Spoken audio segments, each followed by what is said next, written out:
75주년을 맞는 그러한 광복의 기념주일로 저희들이 모였습니다. 많은 시련과 아픔과 고통 속에서 오늘의 기회에 하나님 앞에 영광과 존경을 드립니다. 아픔 후에 찬양과 기쁨이 있게 하신다고 하십니다. 이 나라의 쓰라린 일제 강점기를 벗어나서 오늘의 세계의 이름을 떨칠 수 있는 나라로 세워주신 것은 아버지의 은혜입니다. 이 시간에도 이 광복의 해방의 자유 주신 하나님 앞에 영광을 돌리며 귀한 말씀을 상고하고 주님께 영광을 돌리기를 소망하는 저희들의 심령이 되기를 소망하오니 아버지, 이 시간에도 우리 마음을 열고 주님께 향하여 주의 은혜를 공급받게 하옵소서. 예수님의 이름으로 기도하옵나이다. 아멘. 이번 주 토요일이 바로 광복 75주년 해방의 기쁨을 맞이한 그런 기념일입니다. 그래서 이번 주간에 저희들이 광복 기념주일로 지키고 있는데요. 여러분, 우리가 잘 아는 것처럼 광복절이란 1945년 우리나라가 일본으로부터 광복된 것을 기념하고 대한민국 정부 수립을 경축하는 그러한 날이죠. 그 이유를 들어보면 그 당시 우리 민족은 일본에게 강제로 점령을 당했어요. 조선의 구한 말 대원군은 쇄국 정책을 폈습니다. 철종 뒤를 이어서 고종이 12살 어린 나이에 왕위를 이어받았는데 그의 아버지 고종의 부친 흥성대원군이 정권의 실세를 잡고 있었던 그러한 시기죠. 어린 고종을 대신해서 국정을 이끌면서 서구의 열강의 개항을 저지하면서 쇄국 정책을 펼친 것이죠. 우물 안에 개구리처럼 살자 했던 것이죠. 흥성대원군은 아들 고종의 부인으로 명성왕후를 간택을 했는데 그 명성왕후에게 드디어 시아버지가 권자의 뒤로 물러나게 된 계기가 된 겁니다. 그 후에 이성을 잃어버렸던 이 흥성대원군은 일본인들과 결탁하여서 며느리 명성왕후의 암살을 기도를 했지만 몇 차례 실패를 거듭합니다. 또 흥성대원군은 고종과 명성왕후를 퇴출하고 이 완흥군이라고 하는 이재선을 국왕으로 옹립하려고 쿠데타를 시도했지만 실패합니다.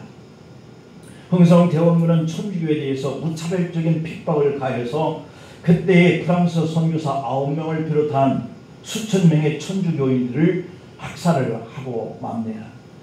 이것은 세계 변화를 모르는 무지한 사람의 행동이었던 것이죠. 일본은 이미 1854년에 미국과 화친 조약을 맺고 왕족으로 복구를 이룩한 이 명치 정부는 서양의 신문명을 받아들이면서 일찍이 깨어서 선진 대열에 달려가고 있었던 때죠. 그리고 일본은 조선에 대한 침략에 야심을 드러내기 시작합니다. 고종 12년에 일본 군함 운양호가 강원도 앞바다에 출현을 합니다. 강원도의 초지진의 수비병들이 그 운양호를 향해서 발포 명령을 했고 발포를 하게 이르렀죠. 그러나 일본은 항해 중인 이 운양호에게 발포한 것은 불법이다 라고 항의하기 시작합니다. 하지만 운양호의 목적은 처음 일본을 떠날 때부터 조선과 마찰을 빚고 오라 라고 하는 명령을 받고 온 것이기 때문에 그렇게 말하는 것은 하나의 빌미에 불과했던 것이죠. 운양호의 사건은 일본이 꾸민 각본대로 이것을 구실 삼아서 다음 해에 흑전청강이라고 하는 특명으로 전권 대신으로 임명해서 군함 2척과 운송선 3척에 400명의 육군을 거느리고 강화도의 갑곳에 상륙하여 협상을 요청하고 강요했습니다. 이때 할 수 없이 일본의 의도대로 강화도 조약을 맺게 이릅니다. 그때가 고종 13년 1876년이었습니다. 우리나라로 들어오는 군함에다가 대포를 쏘아댔다라고 그것이 불법이다라고 항의하고 그리고 이 군함을 이끌고 쳐들어와서 수호조약을 맺게 이르는 이러한 하나의 빌미로 삼았던 것이죠.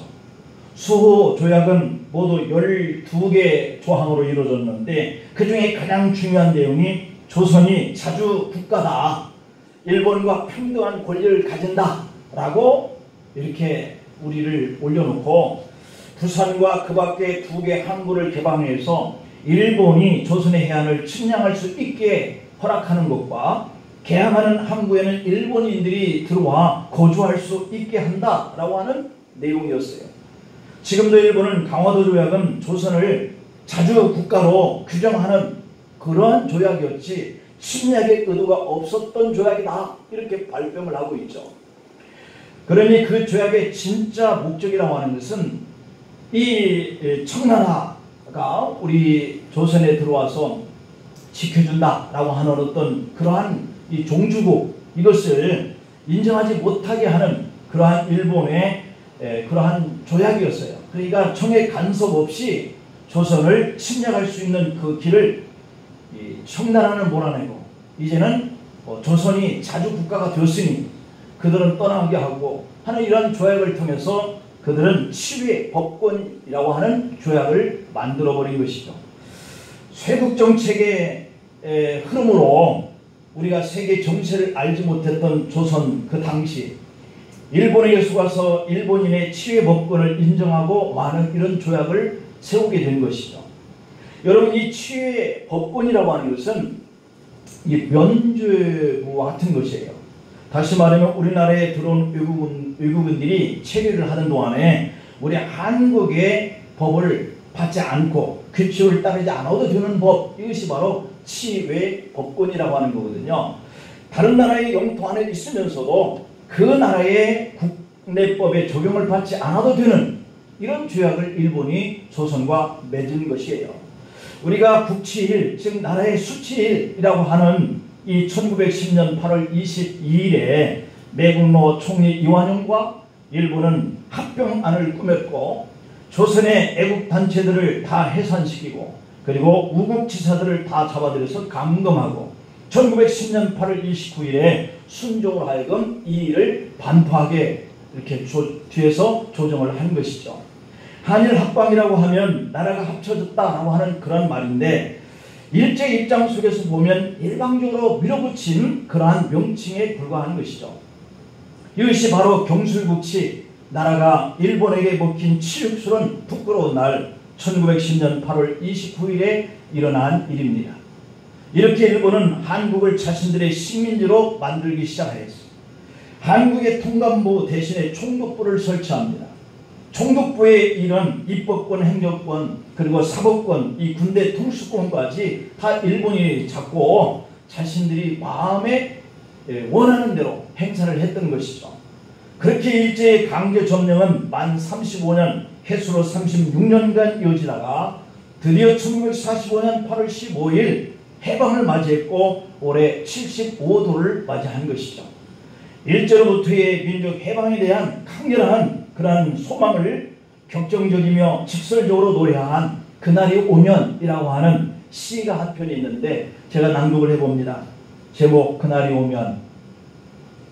그날이 오면, 그날이 오면은 삼각산이 일어나 도동실 춤이라도 추고 한강물이 뒤집혀 용수선 칠 그날이 이 목숨 끊기기 전에 와주기만 할 양이면 나는 밤하늘에 나르는 까마귀와 같이 종로의 인경을 머리로 들이받아 울리오리다.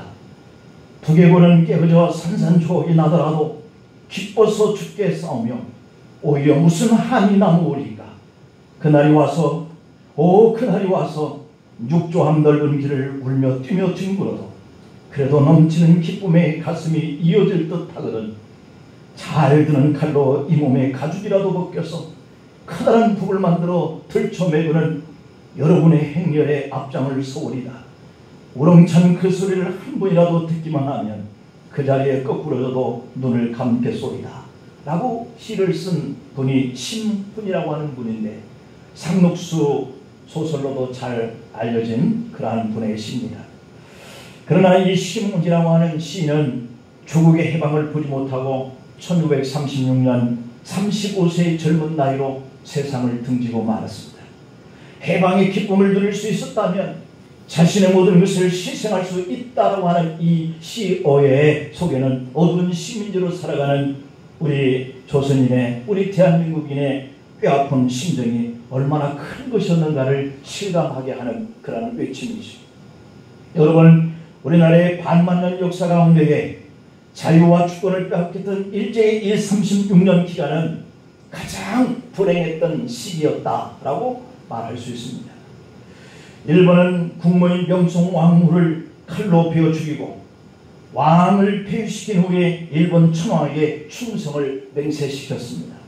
젊은 남자는 징용으로 전쟁터에 끌려가 죽고 여인들은 종군 위안부를 앞에가 치욕스러운 삶의 아픔을 겪어야 했습니다. 나도 배고프고 자식들도 못 먹어서 잃은 배를 움켜주고 밥 달라고 때를 쓰는 자식들을 바라보면서도 애써서 지은 모든 공부는 전쟁의 구름 수물자로 공출을 당해야 하는 서러웠던 시기를 보냈습니다. 이런 시대에 믿음의 사람들이 믿음으로 산다라고 하는 것이 얼마나 힘들었을지 우리는 짐작하고도 나무 믿습니다. 예배를 드리기 전에 천황을 향해서 절을 강요당했고 모세오경과 요한계시록은 읽어보지도 못하고 듣지도 못하게 만들었다는 것이죠. 이를 어기면 모조리 잡아가서 가두거나 죽였기 때문이죠. 우리나라는 이렇게 35년 내지 36년 동안을 철저하게 일본에 의해서 자유를, 주권을 유린당하고 박탈당했던 시기를 보낸 것이죠. 그만큼 이 땅은 암울했었고 희망이 없었던 어둠의 때를 지나온 겁니다. 바로 이곳에 해방이 온다라고 하는 것은 그래서 비관적이었어. 모든 사람들이 이렇게 살다가 가겠지 라고 생각을 했던 그런 때, 그런데 여러분, 그럼에도 불구하고 바로 갑자기 광복이 찾아온 것을 할렐루야합니다. 영광을 돌리죠. 그 시대의 국민들은 마치 그 일을 꿈꾸는 것과 같았다라고 하는 것이에요. 이 광복의 기쁨이 얼마나 좋았을까. 뜻으로 본 한국의 역사책에서 함석현 선생님은 우리나라의 해방에 대해서 우리나라의 해방은 도둑 같은 해방이었다. 예기치 않았다가 갑자기 우리에게 주어진 해방이었다. 이 해방은 하늘에서 온 것이었다. 어느 누가 노력해서 얻어진 것이 아니라 우리는 가만히 있는데 해방을 스스로 할 능력이 없는데 하나님께서 베풀어 주신 하나님의 선물이었다. 이렇게 표현을 했습니다. 여러분, 어찌 국민들이 아무것도 하지 않고 있었겠습니까? 어찌 한 선생님들 목숨을 던져 독립운동을 했던 이들을 몰랐겠습니까?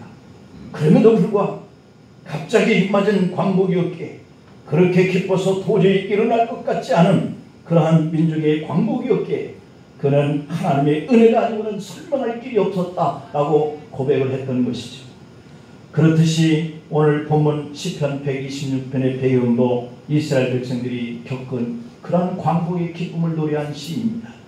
이스라엘 백성들이 나라를 잃고 포로로 끌려갔던 그 70여 년 동안에 그들은 이제 고국으로 돌아갈 희망조차 갖지 못할 그러한 시기에 갑자기 바벨론 포로에서 본고로 귀환하는 그러한 놀라운 광복과 해방이 있었던 것이에요. 이스라엘이 하나님께 범죄하고 우상 숭배를 거듭하다가 바벨론에게 망했습니다. 많은 이스라엘 엘리트들이 그들 그룹들이 포로로 끌려가게 되었습니다. 그리고 70년이 지난 이후에 하나님의 약속대로 본국으로 귀환하게 된 거죠. 여러분 한번 상상해 보십시오. 포로로 끌려간 이스라엘 백성의 삶이 어떠했을까? 온갖 멸시와 고초를 당하면서 그 조국을 얼마나 그리워했을까요? 문자 그대로 오매불망이었겠죠. 그래서 그들은 눈물을 흘리고 기도하면서 귀환할 것을 갈망했어요. 그러나 세월이 흐르면서 이 소망마저 사라지고 어둠이 절망 속에서 부정적인 생각으로 이제는 다 끝났지, 이제는 다 끝났어 라고 생각할 바로 그때에 어느 날 하나님의 섭리 가운데에 귀환이 결정됐다는 사실이에요. 백성들이 포로에서 예루살렘으로 1차, 2차, 3차 속속 귀환에 들어오기 시작합니다. 여러분, 여기서 오늘 우리는 그들의 모습을 생각하면서 생각지 못했던 우리나라의 광복의 의미를 생각을 해보려고 그래요. 그 첫째가 전적으로 하나님의 은혜였다. 이 광복과 해방이라고 하는 것입니다. 오늘 본문 1절과 3절을 한번 볼까요? 여호와께서 시온의 포로를 돌려보내실 때에 우리는 꿈꾸는 것 같았더라. 그때에 우리 입에는 웃음이 가득하고 우리 혀에는 찬양이 찼었더라. 그때의 문나라 가운데에서 말하기를 여호와께서 그들을 위하여 큰 일을 행하였다, 이렇게 고백했다는 것이죠. 여호와께서 우리를 위하여 이 큰 일을 행하셨으니 우리는 어떻다? 기쁘도다 라고 하는 고백을 이스라엘 사람들도 했다라고 하는 거예요. 당시 바벨론 포로로 잡혀갔던 이 이스라엘 사람들은 다시는 고향 땅을 밟아볼 그러한 꿈조차 꾸지 못했었다라고 하는 고백인 거죠. 그만큼 절망감이 컸던 거예요. 그런데 상상이 안 되는 그 현실이 그들의 눈앞에 광국이라고 하는 것으로, 해방으로 귀환하는 것으로 나타난 거예요. 70년이라고 한 그 긴 세월이 흘러버린 뒤에 말이죠. 이 엄청난 해방을 일제에 보니까 여호와께서 시온의 포로를 돌려보내실 때에 꿈꾸는 것 같았다라고 고백을 하고 있습니다. 믿겨지지 않아서 마치 꿈꾸는 것 같은 그런 착각을 할 정도였다고 고백을 하는 거죠. 그리고 2절에서 보면 그들의 입에는 웃음이 가득했고 혀에는 찬양이 가득 찼었다 하고, 이렇게 우리 찬양에서 오늘 찬양한 것처럼 말이죠. 그런 고백을 해요. 여러분이 웃음과 찬양이 입에서 떠나지 않았었다라고 하는 그런 거예요. 남의 나라에서 종로를 타면서 온갖 고생을 다 당했던 사람들이 어느 날 갑자기 고향으로 돌아가도 된다라고 하는 말을 듣게 되는 것이죠. 사람의 생각으로는 도저히 일어날 수 없는 일이 일어난 거예요. 그러나 이 해방이라고 하는 것은 그들이 생각할 때, 그래서 우리는 꿈꾸는 것 같은 하나님의 은혜를 입었다라고 믿기에 이르는 거죠. 그렇습니다. 우리나라도 해방을 맞이하는 것이 이 이스라엘 백성들과 같았어요. 일제시대 때 일본으로 끌려갔던 제일동포들이 광복이 되어서 고향 땅으로 돌아왔을 때를 생각해 보십시오. 사할린의 강제징용으로 끌려갔던 동포들이 고국 땅을 밟았을 때의 그 감격을 상상해 보십시오. 그들의 기쁨과 감격이라고 하는 것은 이 웃음과 찬양이라고 하는 그 표현만 가지고는 부족하리라 만큼 벅찬 그 기쁨이 그들의 심정이었을 것입니다. 그래서 사람들은 논할 것 없이 부둥켜 서로 안고 이것은 하나님의 은혜야, 이것은 하나님의 은혜야. 그리고 그들의 입에서 웃음이 떠나지 않고 찬송이 떠나지 않은 이런 놀라운 역사가 하나님의 은혜 가운데 일어난 줄로 믿습니다. 두 번째로는, 하지만 해방되어서 고국에 돌아오는 그들의 모습을 통해서 비춰진 고국 땅은 폐허, 비참함 그대로였습니다. 해방의 기쁨을 안고 70년 만에 조국으로 돌아왔지만 기쁨도 잠시였어요. 고향 땅에 돌아오니 고국의 현실은 너무도 비참합니다. 성전은 무너져 있고 성읍들은 폐파되어 있고, 그리고 예루살렘이라는 공간에서는 사람들이 살 수 없다 생각하고 다 지방으로 흩어져 도망가 버렸고, 그리고 제사장들, 레위인들도 찬양하는 사람들도 성전에 남아있을 수가 없고, 이런 비참함이, 이러한 예루살렘의 도성이 잿더미요 폐허의 모습 그대로였죠. 하나님 앞에 기쁨의 제사를 드렸던 과거의 예루살렘 성전은 형편없이 되었어요. 먹을 것도 입을 것도 찾기가 어렵게 된 땅이 되어버렸죠. 이것이 그들 눈앞에 비춰진 현실이었습니다. 자기 가족이 살던 옛집, 그들이 살던 옛 동네에 돌아와 봤지만 사실은 정말 얼마나 기뻤어요. 얼마나 벅찬 기쁨이 있었어요. 그래도 이 현실을 바라보니 그들은 참담하기만 했다라고 하는 것이죠. 먹을 것, 입을 것마저 여의치 않을 때 그 좌절감은 얼마나 컸겠습니까? 우리 현실도 그와 같았습니다. 광복은 되었지만 남북이 갈렸고 5년 후에는 6.25라고 하는 전쟁을 다시 맞았기 때문이에요. 이때의 참상은 말로 다 형용하기가 어려운 것이었습니다. 절망의 날을 보내고 내일의 두려움에 떨어했던 그 일제강점기와 그리고 5년 후에 같은 동족으로서의 전쟁을 겪었던 이 폐허가, 오늘 본문에서도 70년 만에 고국에 돌아왔지만 눈에 보이는 것이 절망적이었다는 겁니다. 본문 4절을 볼까요? 여호와여 우리의 포로를 남방 시내들같이 돌려보내소서라고 부르짖고 있어요. 우리의 운명을 과거의 바벨론에서 예루살렘으로 돌아오도록 인도하셨던 것처럼 다시 한번 구원해달라는 거예요. 고향 땅에 돌아오긴 했지만 모든 것들이 다 처참하오니 제발 옛날처럼 우리를 도와주세요 라고 부르짖고 있는 고백이에요. 그것도 그냥 도와달라는 것이 아니라 남방의 시내들같이 넘치도록 도와달라는 거예요. 여러분, 이 남방 시내는요, 이스라엘의 헤브론 남쪽의 네겝의 시내를 말하고 있는데, 중동 사막 지방에서 흔히 볼 수 있는 우기를 제외하고는 늘 물이 말라버리고 있는 그러한 시내를 말하고 있거든요. 흔히 와디스라고 부르는데, 이 시내는 1년 내내 비가 오지 않았다가 말라있는데 어느 날 갑자기 순간적으로 폭우가 내려서 강물이 마치 무너질 정도로 쏜살같이 흘러내리는 그러한 시내를 말하거든요.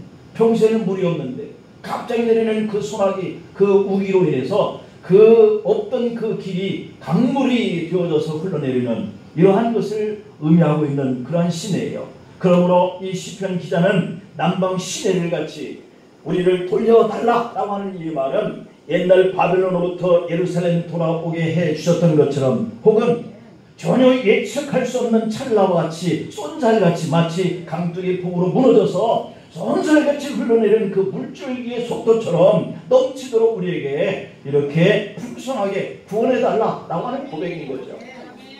여러분, 지금 우리는 광복 75주년을 맞이하면서 힘이 생기고 그리고 잘 살게 되니까 일본의 방담 앞에 분노를 표현할 수 있게 된 거 아니에요. 일본이 경제 조치로 우리나라를 굴복시키려고 했어요. 그러나 우리는 맞대응하면서 오히려 자급자족의 힘을 키울 수 있는 정도까지 우리는 성장한 거예요. 여러분, 하나님 우리를 얼마나 쏜살같이 형통하게 하셨는지 세계가 놀라고 있어요. 대한민국의 국력이 전 세계 8위 수준이라고 US 뉴스 앤 월드 리포터가 7월 12일 최신에서 보도를 했어요. 여러분, 이 매체는 마케팅 커뮤니케이션 그룹인 BAV 그룹이고, 그리고 유펜 경영대학원 와튼스쿨과 공동으로 각국의 인구와 1인당 구매 파워, 소득 등 이것을 기준으로 해서 랭킹을 매기고 있거든요. 그런데 1인당 이렇게 온 국민들 GNP 또는 그 나라가 가지고 있는 무기력 이런 것들을 다 포함시켜서 결정을 하는데, 서베이는 4개 지역의 73개국에서 2만 명을 착출을 해서 이 2만 명으로 하여금 전 세계의 모든 통계 작업을 내는 그러한 그룹이죠. 이들은 국제 경제 패턴과 주요 정책을 선점하는 나라에서 점수를 매기기 시작하거든요. 또 외교 정책과 군사비 규모도 고려하고, 또 특히 정책을 선언했을 때 주변 국가들이 그 나라를 얼마나 신뢰하는지 여부도 고려를 하는 그런 그룹으로 이렇게 구성이 되어 있는 이러한 팀들인데, 조사 결과 한국은 일본, 이스라엘에 9위에 올랐다라고 하는 거예요. 지난해 조사 대상 80개국 가운데 10위였던 우리 한국은 올해 한 단계 상승했다라고 하는 겁니다. 할렐루야. 세계에서는 우리 한국에 대해서 돈 많고 부유한 나라고, 그리고 경제의 대국을 이루고 있고, 그런 뉴스들이 국내에서는 잘 들리질 않아요. 그 매체는 오랜 식민지 탄압과 전쟁과 부단의 아픔을 딛고 일어선 유교국가 한국은 진취적인 경제정책 첨단 기술 개발, 성공적인 외국인 투자 유치로 발전을 이루었다, 이렇게 분석을 내리고 있어요. 그리고 오늘 본문 2절 중간에 한번 볼까요? 그때의 문나라 가운데에서 말하기를 여호와께서 그들을 위하여 큰 일을 행하셨다 했도다 라고 이렇게 말씀합니다. 그렇습니다. 이제 우리나라는 가난하지 않다고 세계 모든 사람들이 알아주도록 하나님이 은혜를 베푸신 줄 믿기를 바랍니다. 자긍심을 가질 필요가 있어요. GDP 1조 7,208억 불, 경제성장률 2.8%, 세계 군사력은 7위인 나라로, 세계 경제력은 9위인 나라로 잘 살게 되었다는 겁니다. 우리만 못 살겠다는 거지. 세계는 우리 대한민국을 이렇게 꼽고 있어요. 이렇게 현실이 막막했던 나라가 물줄기가 쏜살같이 밀려오듯 평안의 생활로 부자의 나라로 성장했으니 이 모든 것이 하나님의 은혜임을 감사하면서, 가난한 나라를 우리가 아파서 쓰라린 고통을 당했던 그 시기에 우리의 아픔을 생각하면서 가난한 나라를 돌아보고 자긍심을 가진 민족으로 살아가기를 기도하기를 부탁합니다. 마지막으로 세 번째 시인은 미래에 대한 확고한 소망을 고백하고 있어요. 5절 6절에 볼까요? 눈물을 흘리며 씨를 뿌리는 자는 기쁨으로 거두리로다. 울며 씨를 뿌리러 나가는 자는 반드시 기쁨으로 그 곡식단을 가지고 돌아온다 라고 고백해요. 현재로서 엄청난 시련에 직면해 있지만 이스라엘 백성에게 주는 미래의 소망의 고백인 것이죠. 지금 이렇게 예루살렘 성이 폐허가 되어서 그들이 비참하게 되었지만 실망하지 말라는 거예요. 현실은 이렇게 형편없이 비참하지만 일어서라는 겁니다.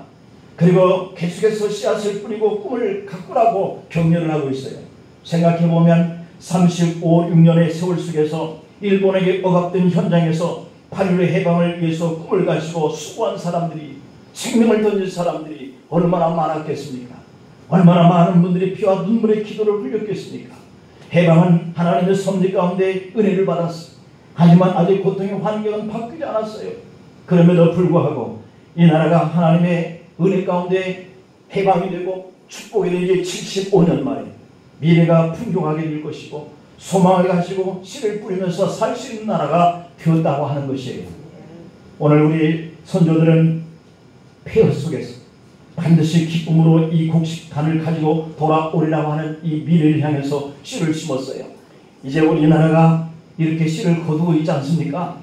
활짝 열리면 하나님의 구원의 은총과 그리고 5절 6절의 말씀처럼 기쁨을 거두고 그 곡식단을 가지고 돌아오는 하나님의 행하신 이 미래의 크고 놀라운 그러한 일을 바라보는 희망으로 여러분들이 살아갈 수 있기를 축복합니다.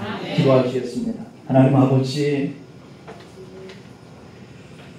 저희들이 75년 전에 일제강점기에서 겨우 광복을 맞이했지만 이 나라는 일본이 좋은 것들을 다 빼앗아가고 유능한 인재들은 다 잡아가고 그런 나라에 힘이 없어서 고통 중에 있을 때 또한 같은 형제들이, 동족들이 촛불을 겨누면서 전쟁의 아픔을 경험하면서 또다시 폐허가 된 이 나라가 75년이 지난 이후에 오늘 세계의 경제의 9위를 달리고 군사력으로는 7위를 달리는 이런 엄청난 나라로 축복해 주신 하나님의 은총이 얼마나 감사한지 모르겠습니다. 아버지 하나님, 내가 가져오는 것이 주님의 축복으로 은혜를 누리고 있음을 늘 생각하면서 지금 우리가 누리고 있는 이 시대가 얼마나 풍성한 시대인지를 늘 감사를 잊지 않고서 하나님을 더 잘 경외하고 이 나라의 민족이 장래를 위해서 기도하는 믿음으로 저희들이 살아가기를 원합니다.